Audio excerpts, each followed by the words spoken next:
Hello everyone, हमारे channel से जुड़े रहने के लिए सब्सक्राइब ज़रूर करें। साथ में बेल आइकॉन भी दबाएं ताकि सारे वीडियो का नोटिफिकेशन आपको मिलता रहे सबसे पहले। तो चलिए चलते हैं। हेलो एवरीवन, स्वागत है आपका हमारे इंग्लिश क्लास में। आज मैं बताऊंगा कि इंग्लिश सीखने के लिए किन किन चीज़ों की आवश्यकता पड़ती है। तो चलिए चलते हैं। क्लास में आज का जो हमारा फर्स्ट टॉपिक है वो है वर्ब। मैंने पहले के क्लास में चर्चा किया था काफ़ी डिटेल में इंग्लिश के बारे में, और मैंने बताया था कि मैं नेक्स्ट क्लास में आपको मैं वर्ब सिखाऊंगा। तो आज का टॉपिक है हमारा वर्ब। तो एक सिंपल सा डिफिनेशन मैं आपको देता हूँ वर्ब का। A verb is a word which show an action and a state of प्रोसेसन। ये हमारा एक सिंपल सा डेफिनेशन हो गया वर्ब का। फिर से मैं रिपीट कर देता हूँ। A verb is a word which show an action and a state of प्रोसेसन। माने ये हमारा वर्ब जो है एक्शन को शो करता है, एक्शन को दिखाता है। मैं आपके सामने कुछ एग्जाम्पल लेता हूँ। हमारा जो फर्स्ट एग्जाम्पल है वो है Ram is a boy. Ram is a boy. Ram क्या है? एक लड़का है। तो यहाँ हमारा कौन सा वर्ब है? यहाँ हम देखेंगे कि हमारे पास यहाँ एक ही वर्ब है, इज। ये हमारा कौन सा वर्ब हो गया? Helping verb. लेकिन मैं बता दूं ये गलत है, क्योंकि यहाँ राम इज ए बॉय, यहाँ हमारे पास कोई मेन वर्ब नहीं है, इसलिए इज हमारा हेल्पिंग वर्ब नहीं, ये हमारा मेन वर्ब होगा। अगर यहाँ पे कोई मेन वर्ब होता तो हमारा हेल्पिंग वर्ब ये सही था, लेकिन यहाँ पे कोई मेन वर्ब नहीं है। बॉय इट मीन्स एक लड़का है, ये काम नहीं है, तो यहाँ ये हमारा हेल्पिंग वर्ब नहीं, यहाँ हमारा इज हो गया मेन वर्ब। मैं सेकेंड एग्जाम्पल लेता हूँ। सेकेंड एग्जाम्पल जो है हमारा वो है राम इज सैड। राम उदास है। यहाँ हमारे पास कितने वर्ब हो गए? यहाँ हमारे पास दो वर्ब हैं। फर्स्ट है हमारा इज और सेकेंड है हमारा सैड। इज जो है हमारा वो हेल्पिंग वर्ब हो गया, और ये सैड है हमारा जो मेन वर्ब हो गया।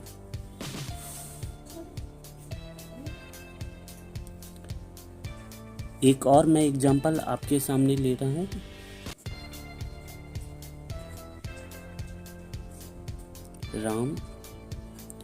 Ram has been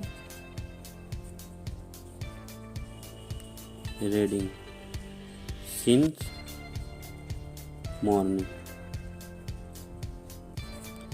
Ram has been reading since morning.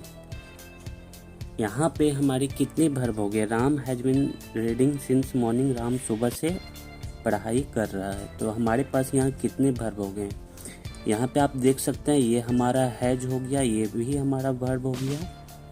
ये बिन है, ये भी वर्ब हो गया हमारा, और ये रीडिंग है, ये भी हमारा वर्ब हो गया। ये तीनों हमारे वर्ब हो गए, लेकिन ये हमारा जो है ये हेल्पिंग वर्ब हो गया, क्योंकि यहाँ मेन वर्ब है, और ये हमारा मेन वर्ब हो गया। ये बिन क्या है? ये कौन सा है? हेल्पिंग वर्ब है या मेन वर्ब है? ये बिन कोई हेल्पिंग वर्ब नहीं है, ये मेन वर्ब है। बिन एक वर्ड मीनिंग है, वोकैबुलरी है, इसका अर्थ होता है होना। तो ये बिन भी हमारा मेन वर्ब है, लेकिन क्योंकि यहाँ हमारे पास एक मेन वर्ब अवेलेबल है, तो ये हमारा जो मेन वर्ब है वो मेन वर्ब नहीं, वो भी हमारा हेल्पिंग वर्ब ही होगा। क्योंकि अगर दो या दो से अधिक मेन वर्ब रहे तो लास्ट वाला हमारा मेन वर्ब होगा, और ठीक उससे पहले वाले सारे हमारे हेल्पिंग वर्ब होंगे। चलिए आगे बढ़ते हैं हम। अब हम बात करेंगे वर्ब के टाइप के बारे में, type of verb.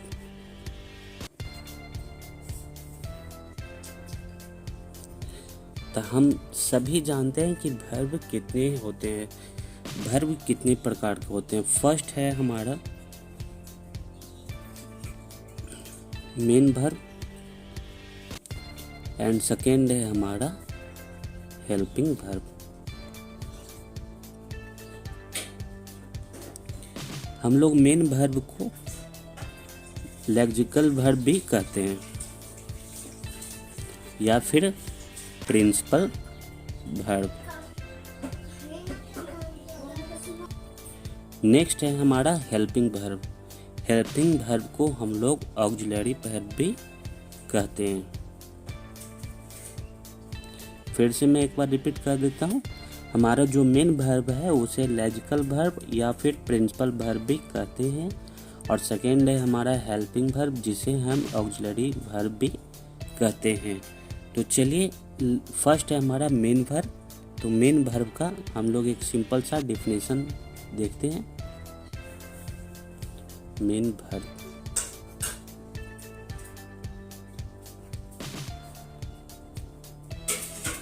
the verb which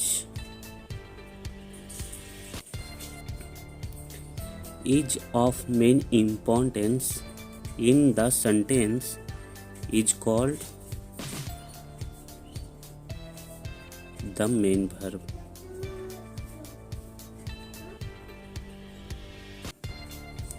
यहाँ पे मैं फिर से रिपीट कर रहा हूँ, the verb which is of main importance in the sentence is called main verb. मानी मेन वर्ब हमारा क्या होगा, मेन इम्पोर्टेंट जो वर्ग है सेंटेंस में हम उपयोग, कोई भी सेंटेंस हम लोग बनाते हैं उस सेंटेंस में जो मेन वर्ग हो गया, इम्पोर्टेंस हो गया, वो हमारा क्या हो गया, मेन वर्ब हो गया। एग्जाम्पल के रूप में मैं दिखा रहा हूँ आपको।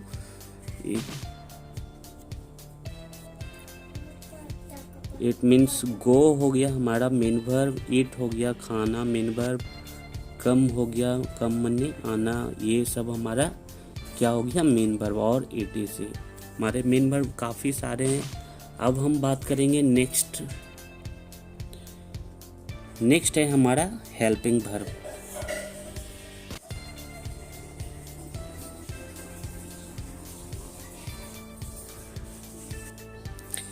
हेल्पिंग वर्ब डिफिनेशन की अब हम बात करें तो डिफिनेशन है, ये helping verb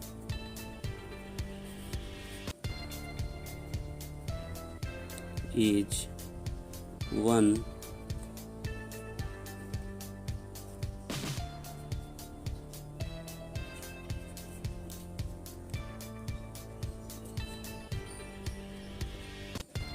which helps the main verb to form a tense voice mode। मैं फिर से रिपीट करना हूँ, ए helping verb is one which helps the main verb to form tense voice mode। It means main verb जो है, main काम जो है वो हमारा मेन वर्ब को हेल्प करता है हेल्पिंग वर्ब फॉर्म में, it means tense voice mode form में बदलने के लिए हेल्पिंग वर्ब हमारा काम करता है। एग्जाम्पल के रूप में आप देख सकते हैं हेल्पिंग वर्ब के example like, is, am, are, ये सब हमारे हेल्पिंग वर्ब के एग्जाम्पल हो गए। बाज, वेयर, सेल, बिल्ड, हैव, हैज, हैड, ये सब क्या हो गए हमारे हेल्पिंग वर्ब के एग्जाम्पल हो गए। अब बात करते हैं हम कुछ नोट्स की, इम्पॉर्टेंट नोट्स जो हमें वर्ब में ध्यान देने होते हैं। अब वो notes first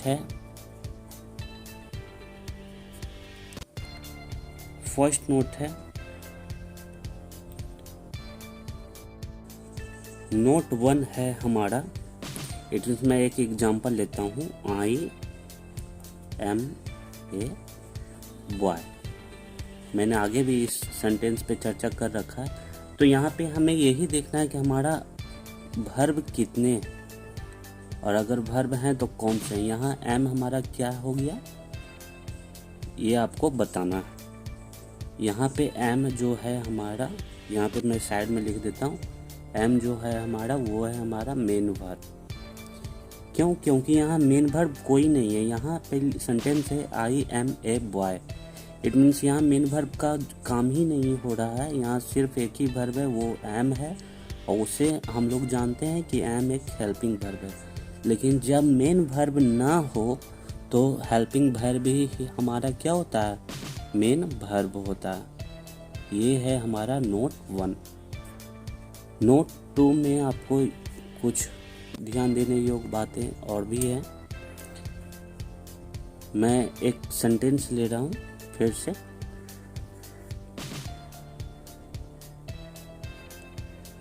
I am reading. यहाँ पे भी आप देख सकते हैं, यहाँ पे दो यहाँ पे फिर से मैंने इस एग्जांपल में लिया है। यहाँ पे हमारे पास 2 वर्ब हैं। एम भी हमारा क्या है? वर्ब है, और रीडिंग भी हमारा वर्ब है। लेकिन एम जो हमारा हो गया वो है हमारा, एम जो हमारा हो गया वो है हमारा हेल्पिंग वर्ब, और रीडिंग जो हमारा हो गया यहाँ है मेन वर्ब। क्योंकि यहाँ मेन वर्क है रीडिंग, और ये हमारा क्या कर रहा है? सेंटेंस को पूरा करने में हेल्प कर रहा है, इसलिए हेल्पिंग वर्ब भी हमारे पास है। योग्य हमारा मेन वर्ब। नेक्स्ट है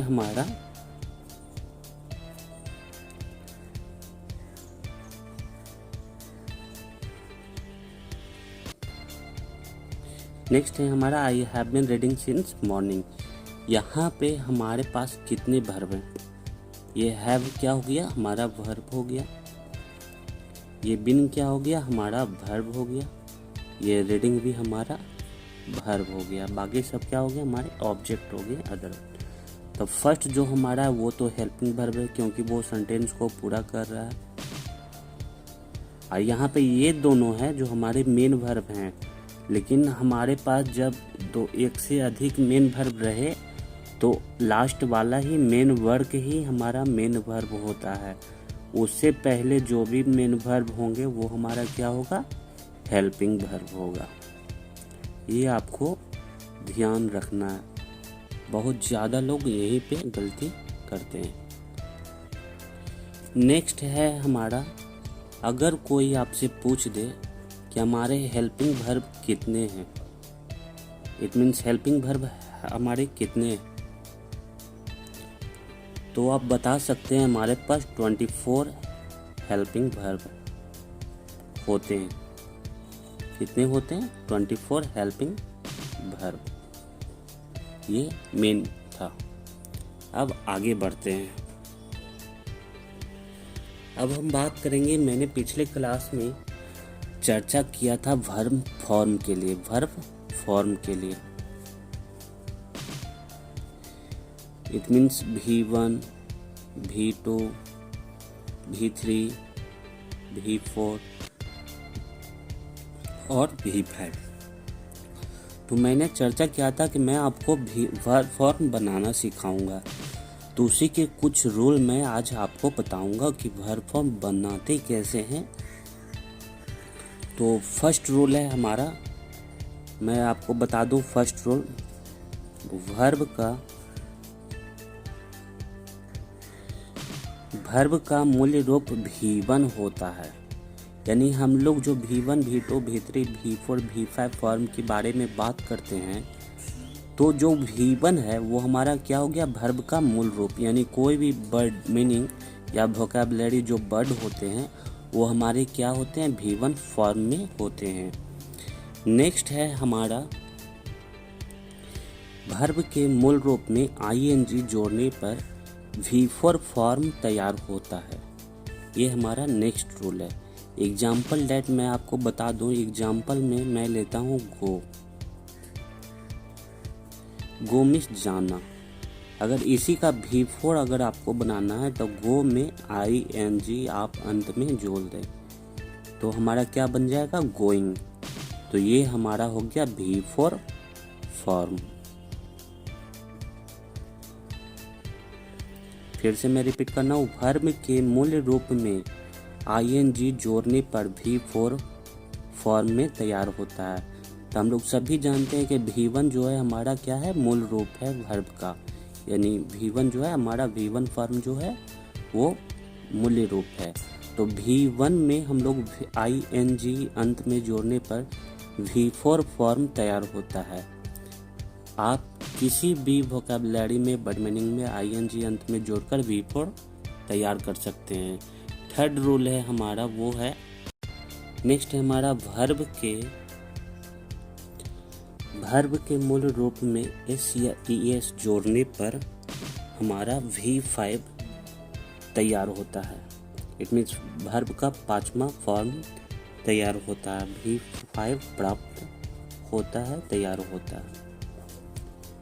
मैं फिर से रिपीट करता हूँ, वर्ब के मूल रूप यानी V1, वर्ब का हमारा मूल रूप क्या हो गया, V1 हो गया। V1 में s या es जोड़ने पर V5 तैयार होता है, V5 प्राप्त होता है। अब यहाँ बात हो रह गई s या es कब जोड़े, किस में जोड़े। इट मीन्स देखिए गो के अंत में हमारा क्या है, ओ है। ओ हम जानते हैं कि ओ हमारा क्या है, वॉवेल है। तब वॉवेल में हम es यूज करेंगे, इट मीन्स V5 बनाने के लिए। देखिए अब हो गया गोज, ये हमारा क्या हो गया, V5 फॉर्म हो गया।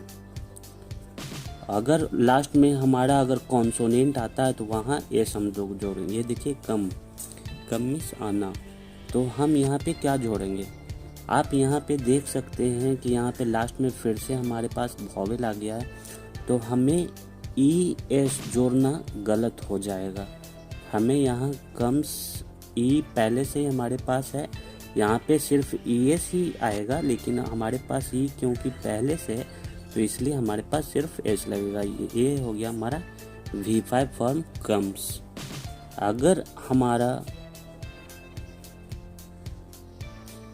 हमारे मेन वर्ब के अंत में, ये तो हमारा नहीं हो गया, ये देखिए अगर हमारे मेन वर्ब के अंत में देखिए कॉन्सोनेंट हो तो उसे हम लोग एस लगाकर V5 के फॉर्म में बदलेंगे, रेड्स। ओके, ये हमारा क्या हो गया, V5 का फॉर्म हो गया। अब हम चलते हैं, आपको नेक्स्ट बताते हैं। मैं आपसे अब नेक्स्ट रूल शेयर करने वाला हूँ। V1 कुछ वर्ब जिनमें V1 V2 V3 सेम होते हैं, लाइक ऐसे, मैं आपको पहले लिख देता हूँ। कुछ वर्ब जिनमें V1 V2 V3 सेम होते हैं। एग्जाम्पल के रूप में मैं आपको दिखाता हूँ। एग्जाम्पल में कट, इसका V1 ये फॉर्म मूल रूप हो गया, ये V1 फॉर्म हो गया। उसका V2 फॉर्म भी हमारा कट ही होगा और V3 फॉर्म भी हमारा कट ही होगा। नेक्स्ट एग्जाम्पल लेते हैं पुट, इसका भी V2 और V3 फॉर्म हमारा सेम ही होगा। ये देखिए ये V3 फॉर्म हो गया, ये हमारा V1 V2 V3। अब हम बात करते हैं नेक्स्ट रूल के बारे में। कुछ वर्ब ऐसे होते हैं जिनमें V1 V2 V3 लगभग सेम होते हैं, वो तो मैंने आपको बता दिया। लेकिन कुछ वर्ब ऐसे भी होते हैं जिनमें V2 और V3 सिर्फ सेम रहते हैं। ओके, सेम V2 और V3 ही सेम होते हैं। एग्जाम्पल के रूप में मैं आपको दिखाता हूँ।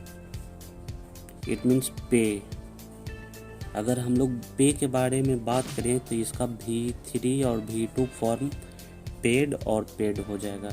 यहाँ पे आप देख सकते हैं पे हमारा V1 फॉर्म हो गया, यहाँ पे V2 और V3 फॉर्म हमारा दोनों सेम आपको दिखाई दे रहा होगा, ये दोनों हमारा सेम है। तो ये है नेक्स्ट। एग्जाम्पल के रूप में मैं अगर आपसे बात करूं कि स्लीप, तो इसका V2 फॉर्म होता है स्लेप्ट, इसका V3 भी फॉर्म सेम ही होगा स्लेप्ट। ये हमारा V2 फॉर्म हो गया, ये हमारा V3 फॉर्म हो गया। अगर हम बात करें नेक्स्ट मेन वर्ब की, मान लीजिए मैं एग्जांपल में एक और लेता हूँ ब्रिंग, तो इसका V2 और V3 फॉर्म तो सेम होगा, लेकिन होगा क्या, ब्रॉग्ड। तो देखिए ये हमारा V2 फॉर्म हो गया, और ये हमारा V3 फॉर्म हो गया। आप यहाँ भी देख सकते हैं हमारा V2 फॉर्म और V3 फॉर्म दोनों सेम है। अब हम बात करते हैं नेक्स्ट रूल के बारे में। ये रूल हमारा इम्पोर्टेंट है। मैंने बताया था अभी तक जितने भी रूल बताएं उस रूल में से ये रूल जो है हमारा मेन है, इम्पोर्टेंट। 65% वर्ब ऐसे होते हैं जिसमें V2 और V3 फॉर्म में अगर आप D या फिर AD, it means main form माने इट मीन्स V1 के अंत में D या फिर AD जोड़कर आप V2 और V3 बना सकते हैं और दोनों फॉर्म सेम होगा। अगर आप V2 बनाते हैं तो वही हमारा V3 होगा, अगर आप V3 ED जोड़कर बनाते हैं तो वही हमारा V2 होगा। एग्जाम्पल के रूप में मैं लेता हूँ, देखता हूँ वर्क, ये हमारा V1 फॉर्म हो गया। अगर हम इसका V2 फॉर्म बनाना चाहें तो वर्कड होगा, ED जोड़कर आप बना सकते हैं। ये देखिए हमारा V1 V2 V3 दोनों सेम है और V2 V3 हमारा तैयार हो गया। कैसे? सिर्फ मेन है हमारा मेन फॉर्म है, V1 फॉर्म है, उसके अंत में आपको ED जोड़ना है। एग्जाम्पल के रूप में मैं एक और लेता हूँ एडवाइस। यहाँ पे आप देख सकते हैं एडवाइस के अंत में E पहले से ही जुड़ा हुआ है और हमें जोड़ना क्या है, या फिर D या ED। यहाँ पे हमारे पास E पहले से अवेलेबल है, इसलिए हमें सिर्फ D का उपयोग यहाँ पे करना है। एडवाइस्ड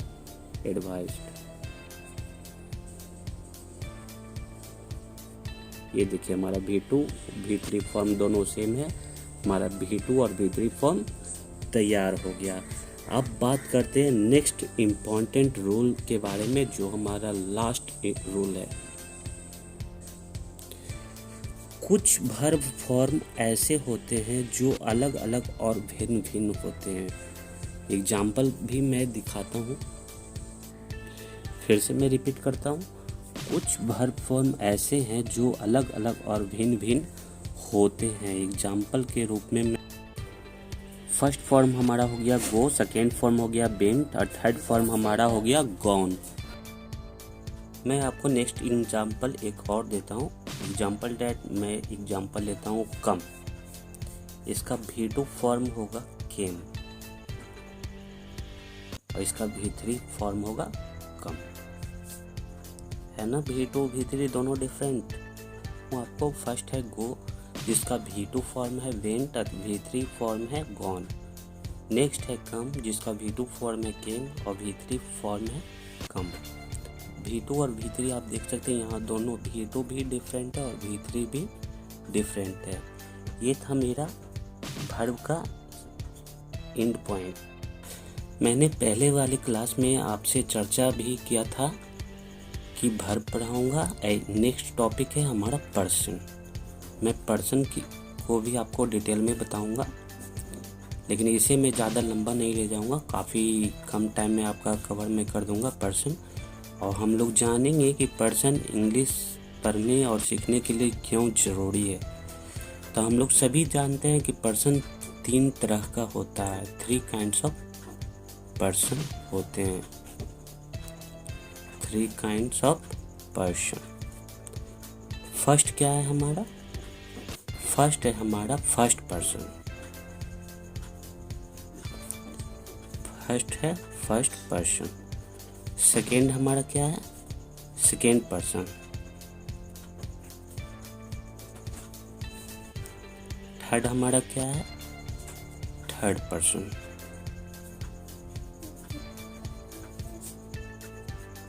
ये हमारा 3 तरह का पर्सन होता है। हम लोग अब जानेंगे कि फर्स्ट पर्सन कहते किसे हैं और सेकंड पर्सन किसे कहते हैं और थर्ड पर्सन किसे कहते हैं। इसके लिए मैं कोई डिफिनेशन आपको देने वाला नहीं हूँ, डिफिनेशन देने में काफ़ी टाइम लग जाएगा। तो कम से कम टाइम में आप जितना ज़्यादा कवर करो वो ज़्यादा अच्छा है। तो फर्स्ट पर्सन हम किसे कहेंगे? तो हम सिंपल सा जानेंगे, बोलने वाले को फर्स्ट पर्सन कहते हैं। बोलने वाले को फर्स्ट पर्सन कहते हैं। बोलने वाले को। आपको समझ में आ गया होगा फर्स्ट पर्सन कहते किसे हैं। और भी ज़्यादा समझ में आ जाएगा जब ये पूरा कंप्लीट मैं बता दूंगा आपको बारे में। सेकेंड पर्सन किसे कहते हैं? जिससे बात की जाए, जिससे बात की जाए। एंड थर्ड पर्सन किसे कहते हैं? जिसके बारे में बात की जाए, जिसके बारे में बात की जाए, उसे थर्ड पर्सन कहते हैं। यहाँ पे आप थोड़ा सा ध्यान से देखना, first person, second person, third person कहते किसे? आप ध्यान से अगर सोचोगे तो आपका बस 2 मिनट में ही कंप्लीट हो जाएगा। फर्स्ट पर्सन किसे कहते हैं? बोलने वाले को। इट मीन जब आप इमेजिन करो कि जब आप किसी से बात कर रहे हो तो वहाँ पे बोलने का काम कौन कर रहा है? आप कर रहे हो। आप किसी से बात कर रहे हो, लेकिन किस विषय के बारे में? किसी के बारे में, अपने फ्रेंड्स के बारे में, अपने दोस्त के बारे में आप बात कर रहे होगे, तब बोलने वाले को फर्स्ट पर्सन कहते हैं। इसमें आप हो गए फर्स्ट पर्सन। और जिससे बात की जाए, इट मीन जिससे आप बात कर रहे होगे ना, वो आपका होगा सेकेंड पर्सन, यानी आपके सामने वाला बंदा आपका होगा सेकेंड पर्सन। और जिसके बारे में बात की जाए, यानी कि जिसके बारे में बात कर रहे हैं हम लोग, वो वहाँ प्रेजेंट नहीं है, वो हमारा क्या हो गया? थर्ड पर्सन हो गया। आई होप कि आपका ये पर्सन बढ़िया से क्लियर हो गया होगा। अब मैं कुछ एग्जांपल देता हूँ। फर्स्ट पर्सन में हमारा एग्जांपल है आई और बी। ये हमारा फर्स्ट पर्सन हो गया। ये हमारा फर्स्ट पर्सन का एग्जांपल है। हम लोग आई बी हमारा फर्स्ट पर्सन हो गया। और ऑब्जेक्ट के रूप में हम लोग यूज करते हैं मी, माई, माइन, अस, आवर। ये हम लोग ऑब्जेक्ट के रूप में उपयोग करते हैं। और हमारा सेकेंड पर्सन जो हो गया, उसे एग्जांपल के रूप में उसे हम बोलेंगे यू। यू हमारा सेकेंड पर्सन हो गया। कुछ और मैं एग्जांपल दूंगा, जैसे में कि योर, योर्स, योरसेल्फ, ये सब हमारे सेकेंड पर्सन का एग्जांपल हो गया। अब मैं बात करूंगा थर्ड पर्सन के बारे में। Third person means first person और सेकेंड पर्सन को छोड़कर जो भी आपको सब्जेक्ट में आए, वो हमारा थर्ड पर्सन हो जाएगा। यहाँ पे मैं लिख रहा हूँ first person and second person को छोड़कर सारे हमारे थर्ड पर्सन होंगे।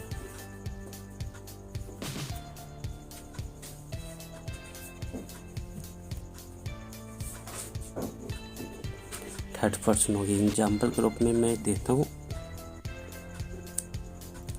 जैसे में कि अगर कोई नाम हो गया, जैसे में कि राम, सीता, ये सब क्या हो गया? हमारा थर्ड पर्सन हो गया। It, its, that, this, those, these, ये सब क्या हो गया? हमारे थर्ड पर्सन। ही, सी, और भी बहुत सारे हैं। ही, सी, दे, देम, सन, स्टार, मदर, फादर, डॉग। यहाँ पे हमारा जानवर भी थर्ड पर्सन उपयोग होगा। पेन, बुक, रिवर, एटीसी, और भी बहुत सारे, ये सब हमारे थर्ड पर्सन हो गए। तो आज का हमारा इतना ही था। Thanks for watching this video. मिलते हैं नेक्स्ट वीडियो में वर्ब लिस्ट के साथ। मैं आपको सारे इंग्लिश का नॉलेज आपको जानकारी दूंगा, टेंस के बारे में, वॉइस के बारे में। तो मिलते हैं नेक्स्ट वीडियो में। Thanks for watching my video.